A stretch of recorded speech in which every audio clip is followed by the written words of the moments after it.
Hello, Internet, and welcome to episode 260 of Verbal Graffiti with your host, Brian Glass, a.k.a.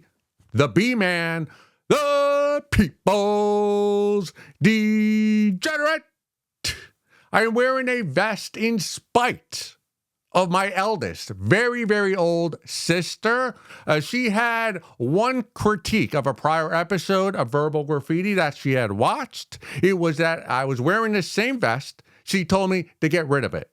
You look hideous in it. It's not fashionable. Well, let me tell you something about my very, very, very old sister, eldest sister, great mother, lovely teacher. She knows nothing about fashion. She is not a fashionista, and I ain't doing this to be fashionable. I'm doing this, wearing this vest to have style, my own unique style. So if you don't like it, go suck a fat one. And that go suck a fat one is for my eldest sister and for any of you that don't like this vest. But welcome all. We welcome you all. Even though we tell you all to go suck a fat one. And again, to my eldest sister, very old, thank you for watching Verbal Graffiti because I barely get any views. That is why we are now on Rumble, R-U-M-B-L-E. Yeah, Rumble. It's similar to YouTube, but I guess they allow more content. I'm not really sure. It's a generic YouTube. So I'm uploading videos from now going forward on Rumble. So if you use that platform, check us out there. The same thing you'll see on YouTube. But YouTube and Instagram and X, they're not pushing our content. They're actually, I think they're suppressing it because of the content matter. It's a bit X-rated, a bit crude, a bit sexually suggestive. So they don't let people outside of my followers to see our videos. So the only way we're going to get a more of a following here at Verbal Graffiti is to find some other platforms or for you, the viewers, to share an episode, reels, videos, movies that I make that are on the Verbal Graffiti platform. If you share them on your social media, in your stories, in your likes, I understand if you don't because, the content here is a bit crude. We do love the smut.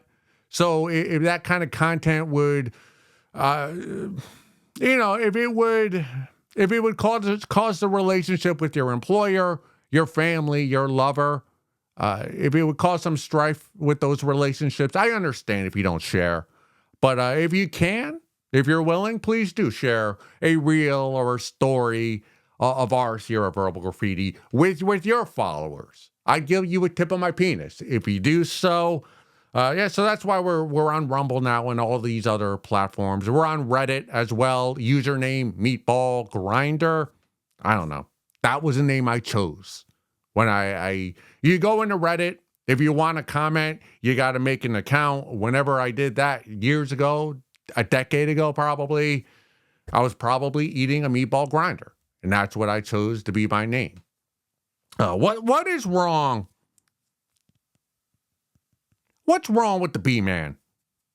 The question is simple. The answer is long-winded because there's so much wrong with me and my habits and my vices that it doesn't put my life in a predicament. It just puts me... And I get angry at things that I really should not be angry at. Like I bought this Yankee card recently. Derek Jeter, the captain, my captain, former captain of the New York Yankees.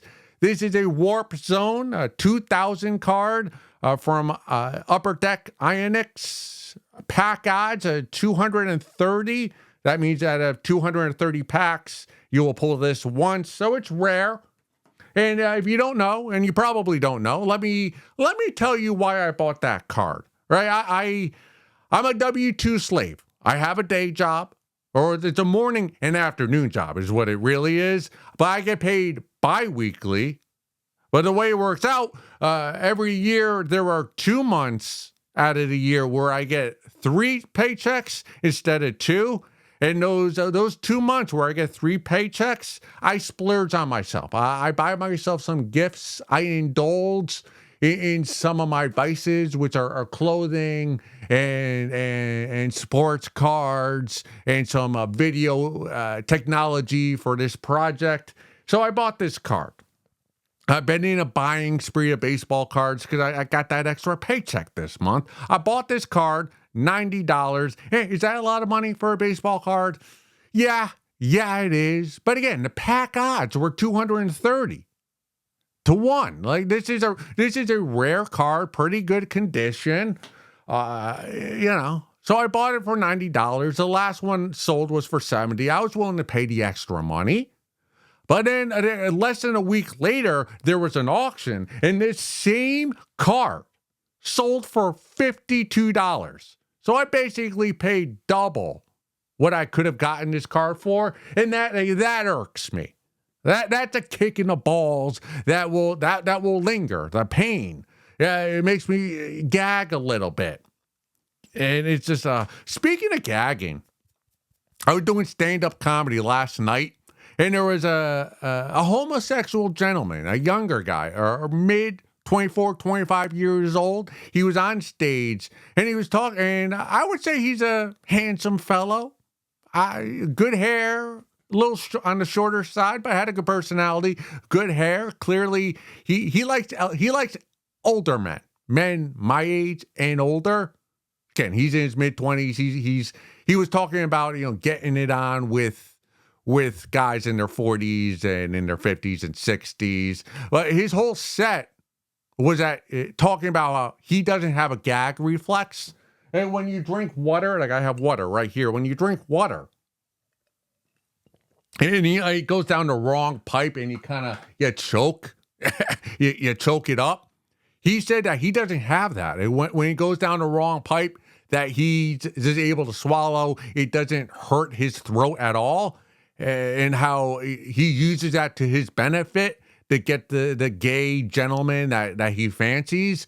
And these gay gentlemen fancy him because he doesn't have a gag reflex. And I thought that, and as he's doing this set, I'm thinking, what are you doing in Connecticut? That's where I reside right now.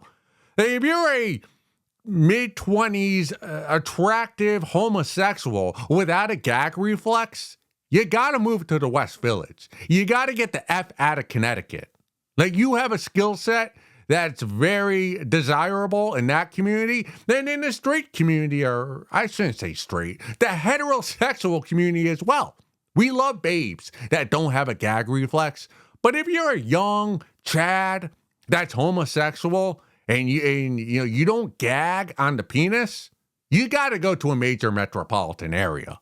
And use that to your benefit and live the freakiest of freaky lives that you can. And he was also talking about, like, if you have HIV, if your partner has HIV and he's on PrEP, that you could have sex with him raw and you won't get HIV.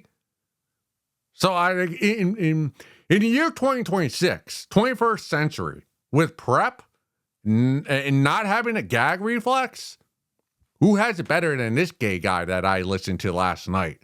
So I tip of my penis to him, and I won't actually be doing it to him, but hey man, that's a cool. I'm like, well, that's a guy who's living. He's sucking all the dick without gagging, and he enjoys sucking the dick. So good for him. What was I talking about? Oh, baseball cards.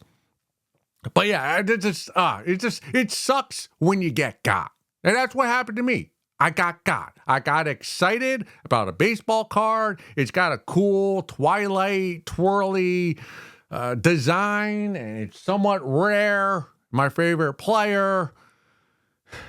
And I didn't wait. I didn't have patience. And because of that, I overspent almost double what I could have to get that card. And it's just, there are times when I get the sellers, and there are times when the sellers get you as a collector. Why do I collect baseball cards? I was thinking about that yesterday or maybe today, earlier today. I got this card today, and I'll put a picture so you get a clearer view of it there. Because when I get the card, that's not really the most exciting part of the hobby, collecting baseball cards. That's not the most exciting part for me. For me, I think I know. What I enjoy about collecting baseball cards what the part of the hobby that I find most pleasurable is the research and the chase to get the card. Not the actual getting the card in hand. Oftentimes I'll go on Instagram or I'll see a new baseball card that I've never seen before, and I'll go to Baseball Card Wikipedia, which has every card that's ever been made, I think, or most of them anyway. They break it down by year, set, distributor, company. And then you go in and click and you start researching a set, a year, a product, like who's in it, what players, who has an autograph, what are the serial numbers, and you learn a lot about the baseball cards. And I enjoy doing that. Like if I have a free night when I'm not doing stand-up, sometimes I'm on Baseball Card Wikipedia, just kind of doing research. And I enjoy doing that research, discovering new cards, finding out what the pack odds are. I geek out on that. I'm a flaming geek, right? When it comes to finding out what the pack odds for certain cards. And then I also like the chase on eBay. When the card I want isn't available, putting in a save search and then frequently going to eBay to see if it's available, if anyone's listing it in an auction or whatever. And that's what I like. I like the research.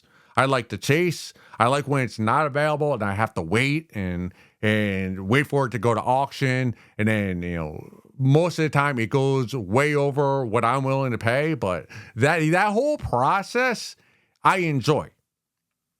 Right? So yeah, you can look at me. Wow, you paid $90 for a baseball card. That's fucking ridiculous. And it is. I'll admit it is. But it's not just the card. It's the research. It's searching through eBay, going on different people's Instagram accounts, Facebook groups, trying to find the card. It's the entire process. So that's how I justify spending more on the baseball card than I probably should. It's like, well, it's not just the card. It's the hours of entertainment. You go to a movie. It's, how long is the movie? 2 hours. It was $20. You get popcorn. You get the soda. You're probably spending $40 minimum when you go to see a movie, and that's 2 hours of entertainment. If you're spending a few hours researching baseball cards and all the time trying to find the card, that's several hours. Probably more if it's a super rare card that you can't find quickly. So that's how I justify paying the money I do for sports cards. Again, but so that's it. But this whole collecting baseball cards is something the B-Man does. Now this project Verbal Graffiti does not focus solely on baseball cards, hardly ever at all. But I do have hobbies outside of smut humor, and sometimes I'm going to talk about them to all of you. So if you're still here, a tip of my penis for continuing to listen and be a supporter of Verbal Graffiti. Moving forward, I had a lovely conversation, an informative conversation, an enlightening conversation last night. It was a quick conversation that was in passing. Again, I was doing stand-up comedy last night, which I usually do. That's what I do at nighttime. Work during the day, go do stand-up at night, go to sleep alone. That is the life of the B-Man. Go suck a fat one. But last night, I'm doing stand-up, and it's a venue where there's a stage downstairs, an actual club, and upstairs is the bar. And there's a comic there. Her name is Ellen. So I've said her name. It's a common name. She's a white Jewish lady, 46 years old. Wow, I'm really describing Ellen right now. Probably shouldn't have done that, but I just did it. Whatever. I don't get any viewers. But we were I wouldn't call her a comic. She's a lady that does comedy. I don't know, once a month, maybe twice a month. I've seen her like the last 6 months. I've seen her maybe once a month do an open mic at this venue. So I was coming upstairs. She was going, no, I was going downstairs. She was coming upstairs to go to the bathroom. All right. And I've talked to her a couple times, nothing in depth. But she was going to, I'm like, oh, I'm going downstairs. She's like, oh, I'm going to the bathroom, use the restroom. And I go, oh, Ellen, do you get nervous before you perform? Because she hadn't performed yet. And sometimes I get nervous before I perform. Sorry, when I get nervous, I have to pee sometimes. That's often when I get nervous, I need to pee. So that's why I asked Ellen. I go, oh, are you nervous? Like, do you have to pee before you perform? And she goes, oh, no, I've had 3 kids, 2. So she's a 46-year-old Jewish lady, babe, with 2 or 3 kids. And she told me, oh, no, I've had kids. Like, I need to pee all the time. I go, all right, I get it. Like, I don't get it. I have not had 3 kids, but I need to pee a lot. I pee frequently. I probably pee minimum of 10 times per day. So I was like, I get it. I pee all the time. So she went to the bathroom. I was yet to go downstairs. She came back, and I don't know how the conversation started, but this was a very personal conversation for a conversation that was had in passing. We were not at the bar. We were not at a table. We were just standing up. We had maybe a conversation, and then we went our separate ways. It's an open mic. It's a comedy show. People, it is what it is, right? People. So anyway, so we're talking, and I asked her, so do you really pee all the time? Is that something? Has that always been the case with you? And Ellen tells me, oh yeah, I've had 3 kids. I had to have surgery because I pee so often. And I was like, that piques my interest. That piques my interest. To be, man, as somebody who pees frequently, as somebody who obsesses over their urine and the color and the texture of their urine. Because to me, if my urine is yellow, I get the heebie-jeebies. I get the water. I get the cup of water. I start chugging. Like I need to have clear piss, or else that's. When my piss is not clear, is very similar to when my phone is lower than 20%. I need to fix that ASAP, or the anxiety is going to get the best of me. So when anyone's willing or openly talks about their peeing or their peeing habits in general, like, all right, like I'm invested. Let's continue this conversation. And Ellen informed me, she goes, I had surgery because I was. See, I don't know what she said, but in so many words, she said, I'm paraphrasing here. Well, my vagina, like it falls out. I've had problems. Like I've had to wear underwear that's a little thicker because it's open down there because of having children. They're putting children through her vagina. From her uterus out of her vagina, that it ripped her vagina, and I guess it never fully got back together. So peeing has been an issue with her since giving childbirth, and she informed me as well, Ellen, that she's always peed a lot, but it became controlling her piss or, holding it before she gets to the toilet was a bit of an issue after having children. So, she felt like it was always coming out. So she's had to wear, I won't say diapers, but thicker underwear.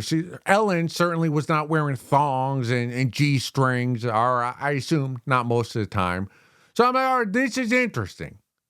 Like your vagina, Ellen's vagina, or that her lady parts, like her children, when they were infants, inside of her, they wrecked her vagina. And then she got the surgery to kind of tighten her vagina or make it so the piss wouldn't come out as frequently as it does. I'm not really sure how the surgery works, but I guess, yeah, I do know babes who have had this surgery. I have older sisters. There are some babes in my life who, my sister's a nurse, one of my sisters. So I've heard conversations like this before. All right, where ladies, you babes who have children, the babies wreck your vagina. You're just loose air. You could fit a Nerf football up your vagina, up your hoo-ha, up your sniz. So you have and as you get older, it starts to fall out. The vagina, I'm not sure how it falls out, but it falls out. So you have to have a little nip tuck, some type of surgery to kind of keep it so your vagina does not fall out. The vagina stays in, the vulva stays at the surface, and they don't cross each other. So that's what this babe, Ellen, had this surgery a few years ago. But I believe her oldest, or maybe her youngest, is like an early teenager. I'm not sure if it was a boy or a girl. I think it was a boy. But she just had the surgery a few years ago. So there was almost a 10-year period between having the baby, and then having the surgery to tighten up or fix up the vagina. So it's not all floppy and stuff's just falling out all willy-nilly. I found that odd. I go, well, why did you wait so long to have the surgery? Because if I was in possession of a vagina on me, and it was all like loosey-goosey, I'd probably get that taken care of within a few years of having the baby. Like after having the baby, I would get that tightened up. I'd tighten up those laces down there. But I don't know. I didn't get an answer from her why she waited 10 years. Very odd. Not odd. It was very... I'm very appreciative that Ellen was giving me this information about her anatomy and the frustration she's had with her vagina, because of childbirth. And she's still married to her husband. That's the part I find surprising. That's the part I find surprising about all you baby mamas out there. All right? If you have a baby, and I'm not... You have a husband, a boyfriend, baby daddy, whoever put the seed inside of your vagina that turned into a uterus, a baby. It comes out of you. It wrecks your vagina, that baby. But it's not the baby's fault for wrecking your vagina, because the baby has to come out. Right? Unless you have an abortion, and if that's what you're doing, well, that's a whole different conversation. But if you're having the baby as a babe, and it's mostly babes that have babies, Anatomy 101 here at Verbal Graffiti. You're welcome. This will be on the pop quiz next week. But the baby comes out of your vagina, just wrecks it, tears it apart. You're limping. It never comes back together. How can you... Here's a question I have. As a guy, I can't answer this. This is why I'm asking all you babes. How can you still love the guy who put that baby in you? Because I can only speculate. Because I'm not a babe. I like to get with babes, but I am not a babe. But if guys could get pregnant, like if babes were to give us semen, or their egg like into us, and the baby came out of our pee hole, if that baby wrecked my pee hole, wrecked Mr. Perfect, my penis, and my pee hole was all floppy in the size opening of a 2-liter Coca-Cola bottle. That's how big the pee hole, and the pee was coming out whenever there was pee, like, I couldn't hold it anymore till I got to the restroom. It just came out when there was pee, in my bladder. It would come out. And my penis never really got back to form where it was pre-childbirth. I know how I am. I would never forgive the babe who did that to me. If we were married, I'd divorce her. I would blame her for everything related to my penis, my ability to pee, not being able to control my urine, not being able to control my erections, the dick, the goo, the gooey goo that comes out. There were just fluids coming out of my pee hole because some babe impregnated me. Maybe even if I was a willing participant in the lovemaking that created a baby, that I'd still criticize her. I would blame her the rest of her life for ruining my penis, for making my pee hole just an open border. Like, I could not get past that. That's me. But I hold grudges. I'm a bitter person. I'm not able to move past incidents that happened. Like, those linger. Those stay in my head.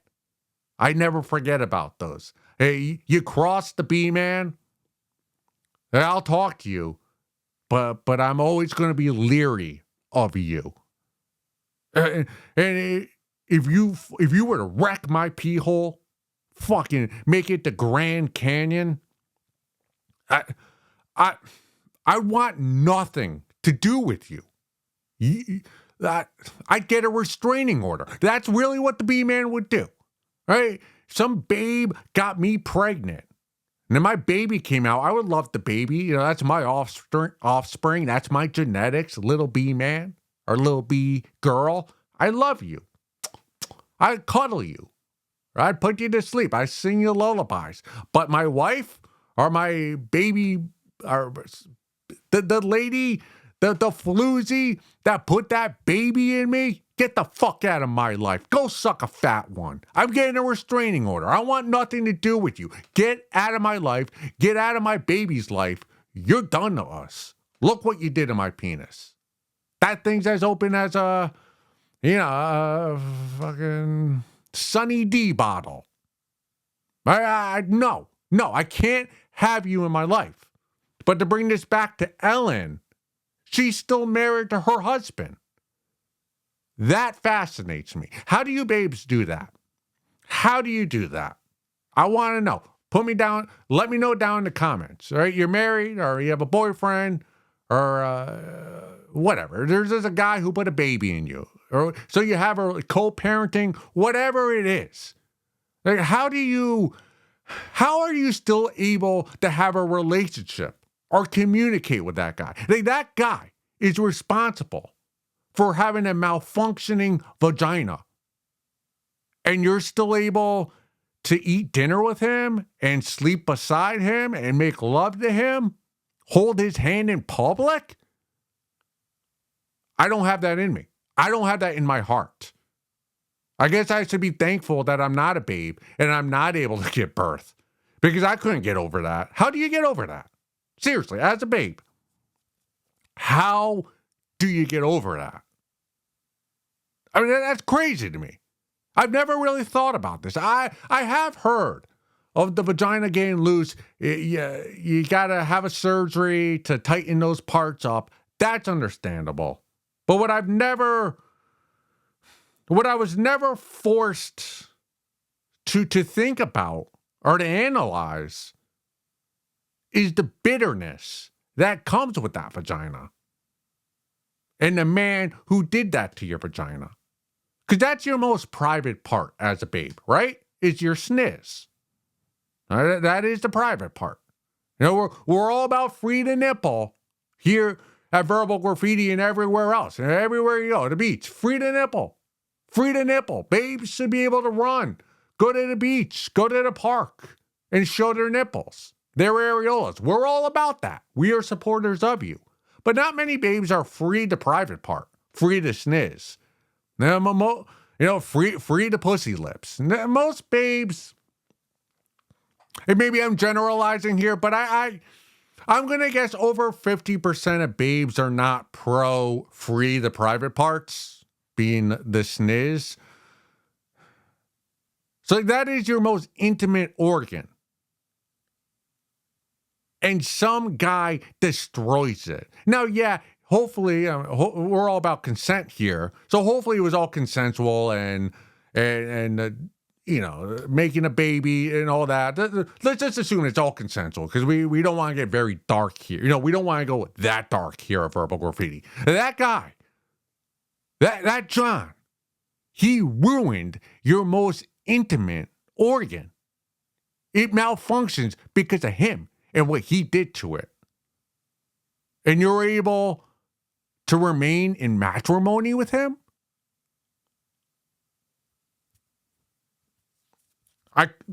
I couldn't do it. I could not do that. Every day, you buy me flowers, you buy me a diamond ring, a gold earrings, you bring me on a luxurious vacation to Hawaii, Tahiti, to Bali. You buy a vinyl record of my favorite artist. Like, yeah, this is nice. Thank you for the first class flight. This doesn't fix the fact that my vagina, that I pee comes out of it. I can't hold my pee in. I have to have emergency surgery that my health insurance probably doesn't pay for because I guess it might be considered cosmetic surgery. Don't know. Not a doctor. But my vagina is wrecked. All right? It's used. It's pre-owned. Yeah, it's so wrecked you can't even sell my vagina off for spare parts. You did that to me. You did that to me. So that vacation, that diamond ring, that gold necklace, that bracelet, I'll take it. But my vagina ain't what it was. So I can't look you in the eyes. I can't hug you. I can't make love to you. That to me is... I got to ask more babes. I got to start asking more babes. What? Like, how are you able to overlook that? How are you able to overlook your most intimate organ being destroyed, by the father of that child that you have? I don't get it. Also, there are a couple things with Ellen besides the vagina conversation and the peeing and the surgery and all that. She's 46. Now, I didn't realize this till midway through the quick 5-minute conversation that we had. And this was all talked about within 5 minutes with people coming and going. So I'm sure there were some people probably eavesdropping. Like, what the fuck? Like, are these two married? And like, no, we're just barely friends. Like, this is a wild conversation. These are the kind of conversations the B-Man has with people he barely knows while I'm in public, waiting to go up on stage. So if you ever see me in public talking to somebody, eavesdrop. It's probably going to be an entertaining conversation. We ain't talking about the weather here at Verbal Graffiti. But somewhere in the conversation, in these 5 minutes, as we're talking about Ellen's pee, or her inability to control her pee, her frustrations with her pee, that she's 46 years old. And I'm looking at Ellen as a 46-year-old, a mother of 2 or 3 with a malfunctioning vagina because of those children. But really, it's the fault of her husband, the father of those children. She's 46. I'll be honest. I thought she was older. But when she told me 46, I go, oh, you know what? She looks good for 46. I thought she was early 50s, but she's 46. I instantly do the math because that's what the B-Man does. I'm 42. Now, I would fuck Ellen, but it'd be a one-time thing. I probably wouldn't try to do it more than once. or twice or three times, but she's married, so I'm not trying to be a home wrecker. But she's probably not a type of babe I would chase, or that I'd really go after, because she's 46. But there I am in my head while she's talking to me, while I'm engaging with her conversation, a lovely conversation. It kind of hit me as I'm thinking about her pee and her vagina, malfunctioning vagina, that is. She's 46. Now that's a ho-hum age. Nothing's, it's a forgettable age. You know, we have memorable ages, 21, 30, the fives, the zeros, 10, obviously when you're younger. But 46 that's not a birthday that you celebrate, or at least you shouldn't. All right. But she's 46. I'm 42. We're in the same bracket. We're in the same demographic. Now I'm not saying Ellen, but if someone her age, 46, if I were to date, if I were to fuck, if I were to have a dalliance, if I were to slap the ass of a 46-year-old, if I held the hands of a 46-year-old in public, down the street, I'm going to have her. We're holding hands. I'm going to have her between the road and me. Because you know that. You know when they say that your fathers are supposed to teach you that when you're walking with the babe, you're, as a gentleman, you're supposed to be between the cars on the road and your babe. That way, if a car comes off the road, you get hit and die, and the lady survives. Sorry, the babe. Well, I don't want to die, so I always put the babe between the cars and me. Let her die. Right? We got verbal graffiti. We got to keep going. So, but if we were to be me and I'm not saying Ellen, but a 46-year-old, if me and a 46-year-old were to hold hands in public, and you were to see it, you, the audience, or anybody, nobody would think twice about it. What do you think of those two people holding hands? You go, it makes sense. And it does make sense, because that's only a 4-year gap, 46, 42. Nobody's going to question that gap, age gap relationship. But as she's talking, I'm doing the math in my head. I'm like, well, you're 46. I'm 42. Like, I should probably be with somebody your age. Problem is, in my head, I'm going, well, I don't want to date. I don't want to fuck a 46-year-old. I don't want to hold hands with a 46-year-old. That's way too old for me. In reality, though, that's not old at all for me. In my head, that's what I'm thinking, though. Like, that's way too old for me. I can't hold hands in public with a 46-year-old. She's got wrinkles. Her tits are sagging. Her vagina's popping out. I want nothing to do with that. I'll converse with you, but I don't want to be intimate with you. I certainly don't want to hold your hands in public. And then I start freaking the fuck out because I'm thinking to myself, well, that is the babe I should be with. Not Ellen, but a babe her age with a vagina that's malfunctioning. That is the type of babe I should be with. But I'm fucked because I don't want to be with a 46-year-old. I don't want to be with saggy booby jigglers. I don't want that. I think I'll take it, but I don't want it. There is a big difference. I hope you understand. And then I look at the hot 25-year-old. I'd love to fuck her, but I don't want to hold her hands in public either because she's 25.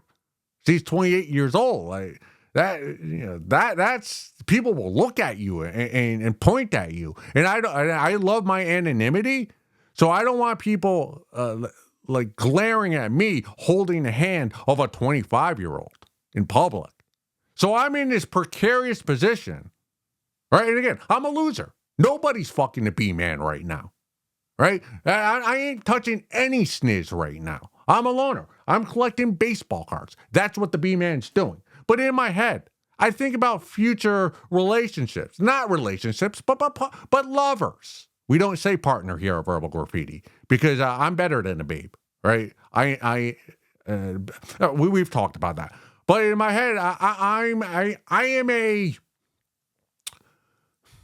I'm a dreamer, right? I'm a pessimistic optimist, if that makes any sense, and it does not at all. Well, I'm a dreamer, so sometimes I dream about the babes that I'm going to have dalliances with in the future. Hopefully, I dream about it. Maybe it won't happen. Maybe it will. But I dream. But I ain't dreaming of the 46-year-old. Right? I don't want to be seen with a 46-year-old with a malfunctioning vagina, because she fucked around before she met me and had children. I don't want to hold her hand in public. I don't want to be seen in that. All right? And no one would think twice about that. Like, that's who I should be with. But in the 25-year-old, yeah, I want to fuck her. I want to be all up in that sniz. I'll eat that sniz. I'll nibble on your clit. But I like my anonymity, so I don't want to hold her hand in public and have people that we walk by glaring at me and her like, "Whoa, you fucking pervert." Like, I know I'm a pervert, but I don't want people glaring at me thinking I'm a pervert in public. I like my anonymity, which I've said 3 or 4 times already. So I'm in this precarious position where there's really nobody for the B-man. Because I don't want the 46-year-old. All right?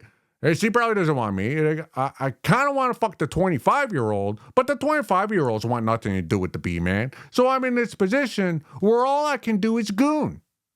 By my lonesome. Use my phone. My MacBook. Goon the babies I want nothing to do with it. Who don't even know who the B-man is. That's what I did was it Friday night? I was gooning until 4 a.m. Couldn't find a video to hawk my dick loogie to. I think I started gooning at 1 a.m. I gooned for 3 hours, searching for a scene. If 16-year-old B-man could see what he's doing right now, that'd be something. I don't think he'd be surprised. I don't think he'd be happy. Like, damn, that's my future. It's a 16-year-old telling 40-year-old B-man, or you're looking to the ball sack, see where you are 20 years. Oh, living at home with your mom, which I love my mom. Your mother's the only one who will love you unconditionally. So appreciate your mom and your dad if you still have them. But still living at the same house I did at 16, all right? Collecting baseball cards and gooning. Be honest with you, that's kind of what I was doing at 16. Still doing it 25 years later. I ain't nothing if consistent and persistent. All right, that's, reflecting on my past, teenage B-man. I want to give back to the community. I want to end this episode 260 Verbal Graffiti. If you're still here, thank you for being here. Remember to like, subscribe, share a reel or a short with somebody you know. If you know somebody. If you don't, well, you're a fucking loser. Make some fucking friends, okay? But I want to give thanks to all the people, all the supporters of mine who have been there since day one, who through highs and lows, right, been through the wars with me, the drunk nights, the late nights, the therapy sessions, all that, the highs and lows. I want to give back. And I really have no money. There's really nothing I can do other than say thank you. And my first thanks I want to give is to Jerry Sandusky, right? Jerry Sandusky. You probably know him best for being the defensive coordinator of Penn State, right? I think that's what he's most known for. Great family man. But Jerry Sandusky, he's been a supporter of mine since day one of this project, Verbal Graffiti. And I want to give a sincere thank you to Jerry Sandusky. It's Jerry Sandusky. If you don't know, let me inform you. Jerry Sandusky. He's all about God, family, football, and then Brian Glass and this project, Verbal Graffiti. So to Jerry Sandusky, I want to give you a belated thank you for your loving support and admiration of what we're doing here at Verbal Graffiti. Jerry Sandusky, rest in peace, in peace. Go suck a fat one.